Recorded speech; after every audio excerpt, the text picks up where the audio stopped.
Dove preferiresti venisse collocato? Al centro storico Serravalle o in prossimità del municipio? Prossimità del municipio. Tablet alla mano, in mezzo alla gente, ecco la sindaca Mirella Bagliana che ha raccolto i suggerimenti da parte dei frequentatori del mercato cittadino. 200 le risposte raccolte, molte le domande sottoposte a clienti ed ambulanti. Se apprezzano il mercato, quante volte ci vengono, da dove arrivano.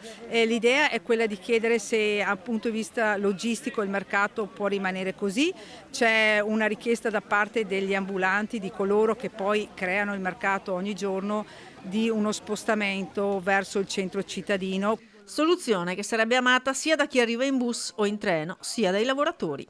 Ci troviamo con la parte più vecchia del mercato isolata qui, che non viene raggiunta dai clienti praticamente. Dall'esperienza che abbiamo avuto nei vari spostamenti che ci sono stati fatti in centro quando stavano lavorando, si lavora molto meglio in centro, con più tranquillità, senza problematiche di alberi, di impicci vari che obbligano a non aprire i teli,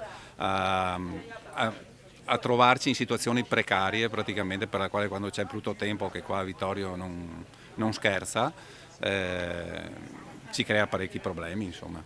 Poi c'è il problema della sicurezza. Il mercato è tagliato in due dalla provinciale, una questione non di poco conto.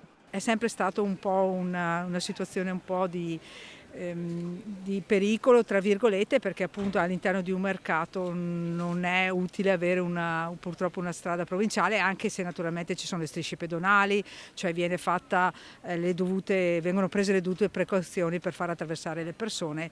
Questo è un altro problema del nostro mercato. Ma non tutti i cittadini la vedono allo stesso modo.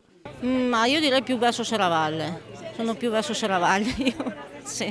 Allora io sono favorevole che inizia qua, andare giù, sì, però deve iniziare da qua. Alla fine della giornata il risultato è comunque molto chiaro.